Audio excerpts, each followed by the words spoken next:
एक बार की बात है, एक गांव में एक चुड़ैल का साया था। वो चुड़ैल रोज रात को लोगों के दरवाजे खटकाकर बोलती, घर पर कोई है, घर पर कोई है, दरवाजा खोलो, खोलो दरवाजा। जब कोई गांव वाला दरवाजा खोलता तो वो चुड़ैल उसे उठाकर ले जाती। अरे मर गया अरे अरे छोड़ दे चुड़ैल, अरे बच्चे की जान लेगी क्या? अरे छोड़ दे, तेरा दास बेटे, अरे गाँव वालों बचाओ बचाओ बचाओ। अगले दिन, अरे भाइयों, इस चुड़ैल ने तो जीना दुश्वार कर दिया है। तभी हरिया का बेटा राजू बोलता है, पापा, मेरे दिमाग में एक तरकीब है, बताऊं क्या? अरे तुम अभी छोटे हो, तुम चुप ही रहो, जाओ यहाँ से। पापा, मैं छोटा पैकेट बड़ा धमाका हूँ। अरे तरकीब तो सुन लो पहले। कोई बात नहीं हरिया, ऐसे बोलने तो दो। अंकल, क्यों न हम अपने घर के बाहर शीशा लगा दें? चुड़ैल अपनी शक्ल उसमें देखकर डर जाएगी और भाग जाएगी। ये क्या झंडू तरकीब है, मैं नहीं मानता इसे। तभी पास खड़ी हरिया की पत्नी कविता कहती है, अजी, इसकी तरकीब इतनी भी बुरी नहीं, एक बार ऐसा करके देखते हैं। तुम चुप करो, जाओ जाकर घर का काम करो। नहीं नहीं, ठीक है, हम ये भी करके देखते हैं। फिर सब गांव वाले अपने अपने घरों के बाहर दरवाजों पे शीशा लगा देते हैं और आधी रात होते ही चुड़ैल आती है और शीशे में देखकर बोलती है, अरे ये क्या, तुम कौन हो? ये मेरा इलाका है, तुम जाओ यहाँ से। लेकिन शीशे में उसी की शक्ल होती है और वो भी वैसी ही हिलती है जैसे चुड़ैल। ये देखकर चुड़ैल डर जाती है। लगता है गांव वालों ने इसे मुझसे बचने के लिए यहाँ बुलाया है। चलो और किसी के घर का दरवाजा खटखटाती हूँ। फिर चुड़ैल हरिया के घर जाती है। हरिया के घर शीशा नहीं लगा होता। यहाँ वो चुड़ैल नहीं है, इसी का दरवाजा खटखटाती हूँ। घर पर कोई है? अरे इतनी मीठी आवाज है, जरूर कोई झक्कास औरत होगी। इस कविता से तो मैं दुखी हो गया। चलो थोड़ी मटर गश्ती ही कर दूं। हाँ, मैं हूं ना घर पर, मेरी रानी, अभी आया जाने मन। ये सोचकर शराब के नशे में धुत हरिया दरवाजा खोलने जाता है। तभी कविता और राजू आ जाते हैं और उसे रोक लेते हैं। अरे अरे छोड़ कलमुही, मेरी रानी आई है बाहर। अरे पापा जी, रानी नहीं, डायन आई है बाहर। मम्मी, पकड़ के रखना इनको। लेकिन कविता और राजू हरिया को पकड़ लेते हैं और उसे जाने नहीं देते। लगता है इस घर में कोई नहीं है, आज तो भूखा ही रहना पड़ेगा लगता है, लेकिन मैं कल आऊंगी, कल फिर आऊंगी। फिर चुड़ैल वहाँ से चली जाती है। तभी हरिया कविता को लात मारकर गिरा देता है। छोड़ मुझे, मेरी रानी आई थी, तूने मुझे जाने नहीं दिया, मैं तुझे जिंदा नहीं छोड़ूंगा। फिर वो नशे में कविता को बहुत मारता पीटता है। राजू ये सब देखकर बहुत डर जाता है, उसे बहुत बुरा लगता है। अगले दिन, मम्मी, तुम ठीक तो हो ना? हाँ बेटा, मैं बिल्कुल ठीक हूँ, तुम मेरी चिंता मत करो। मम्मी, मुझे पापा अच्छे नहीं लगते, आपको कितना सताते हैं। नहीं बेटा, ऐसा नहीं कहते, वो तुम्हारे पापा हैं। जाओ तुम जाकर खेलो। कविता उठकर दरवाजे पर शीशा लगा देती है और रात में शीशा लगा होने के कारण चुड़ैल किसी के घर पर जाकर शिकार नहीं कर पाती। इस गांव में इतनी चुड़ैल कहाँ से आ गई? मैं इतने दिनों से भूखी हूँ, ये भूख बर्दाश्त नहीं हो रही। इन गांव वालों ने अपने घरों के बाहर एक एक चुड़ैल खड़ी कर दी है, पर कब तक बचोगे?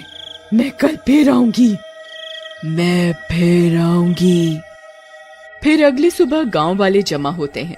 अरे भाइयों, ये राजू ने बड़ा अच्छा सुझाव दिया, बचा लिया हम सबको, शाबाश बेटा।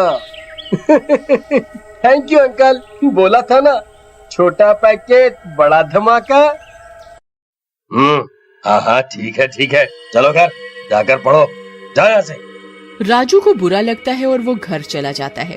उधर चुड़ैल, मैं इस गुफा में बैठे बैठे ही ना मर जाऊं, किसको खाऊं? फिर रात हो जाती है। भूख के मारे वो गुफा से बाहर जाती है और गांव की तरफ चल देती है। तभी राजू अपने कुत्ते को घर के बाहर घुमाते हुए घर से थोड़ा दूर आ जाता है। टॉमी, चलो घर चलो, रात हो गई है, चुड़ैल किसी भी वक्त आने ही वाली है। तभी टॉमी यहाँ वहाँ भागता हुआ गुम जाता है। राजू उसे ढूंढता है। तभी चुड़ैल की नजर टॉमी पर पड़ती है।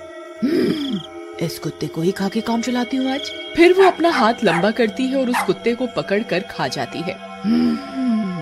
अब थोड़ी राहत मिली।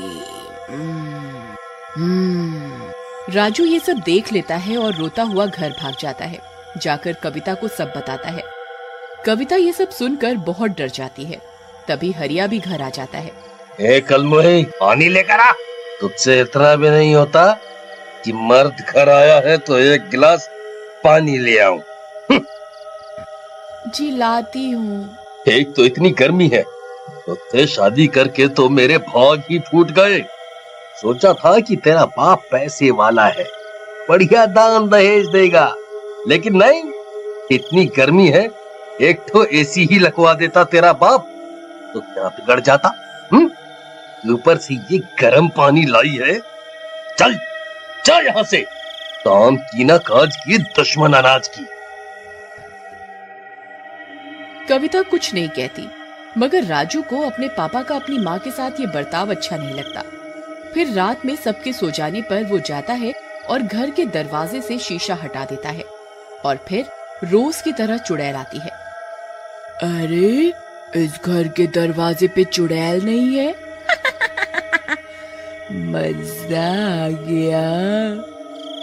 घर पर कोई है? घर पर कोई है? पापा, दरवाजे पे वो आई है, आपकी रानी। जाओ, मम्मी सो रही है, आप चुपके से चले जाओ।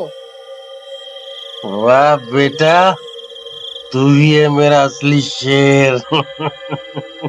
वाह वाह वाह, जिए मेरे लाल, आया मेरी रानी, तुमने पुकारा और हम चले आए। आया डार्लिंग, आया आया आया। हाँ हाँ, जाओ, मेरी मम्मी को बहुत दुखी कर लिया आपने। हरिया नशे में होता है और खुश होकर दरवाजा खोल देता है। आओ मेरे राजा जी। अरे मेरी रानी, तुम नशे में चुड़ैल क्यों दिख रही हो मुझे? हा? लगता है ज्यादा चढ़ गई। मेरे राजा, मैं चुड़ैल ही हूँ। नहीं, चुड़ैल जी, आप तो मेरी बहन जैसी हो, सारा नशा ही उतर गया आपको देखकर।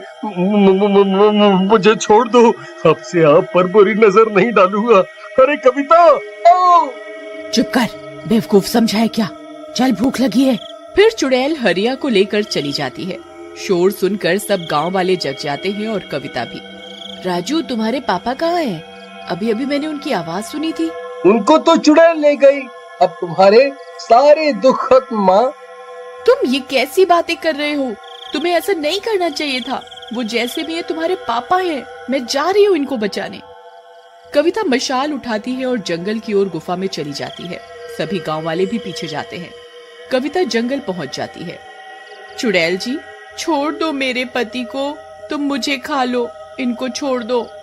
नहीं माँ, चुड़ैल आंटी, मेरी माँ को नहीं, मुझे खा लो।